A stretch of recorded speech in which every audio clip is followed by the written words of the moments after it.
नमस्कार, बहुत स्वागत है आपका। आप देख रहे हैं गणपति धर्मा सन्मार्ग। वृषभ राशि वालों, शनिदेव का महापरिवर्तन होने जा रहा है 29 अप्रैल को। तो 29 अप्रैल की सुबह 7:52 पर मकर राशि से निकलकर कुंभ राशि में प्रवेश करेंगे और पूरे 30 साल के बाद वो कुंभ राशि में आ रहे हैं। शनिदेव का दूसरा घर है कुंभ राशि। तो आपके जीवन पर इसका क्या प्रभाव पड़ेगा? देखिए, सबसे पहली बात तो आपके ऊपर ना तो 7.5 चल रही है ना ढैया, आप पूरी तरह से मुक्त हैं। अब 29 अप्रैल को वो कुंभ में आएंगे। इसके बाद वो 12 जुलाई को उल्टी गति से चलते हुए वक्री अवस्था में फिर से मकर राशि में आ जाएंगे और 17 जनवरी 2023 तक मकर में ही रहेंगे। इसके बाद वो कुंभ राशि में जाएंगे। अगर हम ज्योतिष की माने तो 9 ग्रहों में शनिदेव न्याय के देव हैं।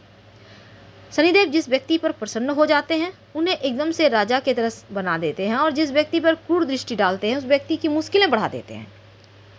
तो हमारे जीवन में शनिदेव हमारे कर्मों का ही फल देते हैं। वैसे जन्म कुंडली में अगर शुभ स्थिति में शनिदेव बैठ जाएं तो जीवन में मुश्किलें आती ही नहीं, लेकिन अशुभ स्थिति में बैठ जाएं तो सिर्फ परेशानियां ही होती है। धन की कमी देते हैं, स्वास्थ्य में हानि करते हैं, जॉब बिजनेस में दिक्कतें देते हैं। कई बार जॉब छूट जाता है, व्यवसाय समाप्त हो जाता है, जमा पूंजी खत्म हो जाती है, दाम्पत्य जीवन में मुश्किलें आती हैं। और वैदिक ज्योतिष में शनिदेव सबसे मंद गति से चलने वाले ग्रह हैं और एक राशि में 2.5 साल तक रहते हैं। इसीलिए इनका प्रभाव ज़्यादा समय तक रखता है व्यक्तियों के जीवन पर, इसलिए शायद लोग डरते भी हैं। अब जब वो राशि परिवर्तन करेंगे तो वृषभ वाले क्या पाएंगे और क्या खोएंगे, क्या मुश्किलें आएंगी, कितना पाएंगे आप? देखिए, अप्रैल 2022 29 अप्रैल को आपके दसम भाव यानी कर्म भाव में गोचर करेंगे और आपके पेशेवर जीवन के लिए बहुत अच्छा है। आपको इसका फ़ायदा उठाना चाहिए क्योंकि 29 अप्रैल को आपकी राशि के दसम भाव में आने के बाद 12 जुलाई में जब शनिदेव एक बार फिर से आपके भाग्य भाव यानी 9वें भाव में गोचर करेंगे तो इसमें कार्य क्षेत्र में आपके लिए कुछ परेशानियां आएगा। इसमें आपका नौकरी में बदलाव वगैरह हो सकता है, लेकिन शनिदेव अपने राशि परिवर्तन और गोचर के दौरान आपको बेहतरीन फल भी देंगे।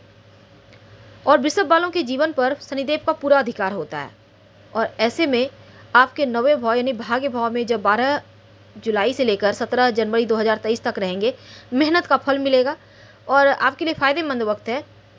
लेकिन जैसे ही आपके 29 अप्रैल से 12 जुलाई के बीच जब आपके कर्म भाव में दसम भाव में रहेंगे, आपके लिए बढ़िया अवसर लाएंगे आपके प्रोफेशन जीवन में यानी कि आपके नौकरी व्यवसाय में। और आपके भाग्य भाव यानी 9वें भाव में जब वो आएंगे तब आपके जीवन में शनिदेव जो आपके राशि यहाँ पर भाग्य भाव के स्वामी भी हैं, तो आपकी शनिदेव की जो दृष्टि है ना आपके 11वें भाव पर, तीसरे भाव पर और छठे भाव पर रहेगी। तो 11वां भाव इनकम का है, लाभ का है, तीसरा भाव पराक्रम का है, स्थान का है, छोटे भाई बहनों का है, सामाजिक प्रभाव का है, छठा भाव रोग ऋण शत्रु का है। तो ऐसे में 29 अप्रैल से 12 जुलाई के बीच शनि आपके 10वें भाव में गोचर कर रहे हैं और शनि की दृष्टि आपके चौथे, 7वें और चौथा भाव माता का भाव है और सुख संपत्ति स्थान का भाव है। 7वां भाव वैवाहिक जीवन का है, पार्टनरशिप का है और साथ ही यहाँ पर शनिदेव की दृष्टि इन भावों को प्रभावित कर रही है। तो थोड़ी बहुत कार्य क्षेत्र में परेशानी आएगी, स्थानांतरण की संभावना है। माँ के स्वास्थ्य का ख्याल रखें। हालांकि आप सुख सुविधाओं पर खर्चा करेंगे। वैवाहिक जीवन में कुछ बातें ना ही बोला जाए तो अच्छा है, शांत रहें, कम बोलें, मीठा बोलें और इस समय आपको थोड़ा सा लाभ प्राप्ति के लिए और मेहनत करना है। हालांकि ससनामक महापुरुष राजयोग चलेंगे आपके साथ, लेकिन थोड़ा सा आपको और मेहनत करना है और अच्छे परिणाम फिर मिलने शुरू हो जाएंगे। आपका मान प्रतिष्ठा बढ़ेगा, यश बढ़ेगा, आप जो मेहनत करते हैं उसका सकारात्मक फल आपको मिलेगा। सुख सुविधाओं पर खर्चा करेंगे और जीवन साथी से थोड़ा मीठा वचन बोलें। मजबूत करने के लिए क्या करें? एक तो लोहे का छल्ला आप मिडिल फिंगर में पहन सकते हैं। दूसरा, आप लोहे का छल्ला नहीं तो चांदी का ही एक रिंग पहन लीजिएगा। दायां या बायां जो भी हाथ आप समझ में आए उसी हाथ में पहन लें। दोनों हाथ में भी पहन सकते हैं, चांदी का छल्ला याद रखिए। और शनिवार के दिन आप मीठी पूड़ी सरसों के तेल में बनाकर गाय को खिला सकते हैं।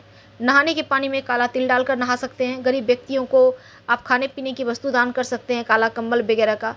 जो लोग असहाय हैं उनको दवाइयों का दान कर सकते हैं, आपके लिए बढ़िया रहेगा, मुश्किलें कम होगी। हम आपसे विदा लेंगे, लेकिन उसके पहले अगर आप अपने बारे में ज़्यादा जानकारी चाहते हैं तो आप हमारे वेबसाइट grandharmasamaag.com पर आ सकते हैं। यहाँ पर आपको अपने बारे में बहुत सारी जानकारियाँ मिलेंगी।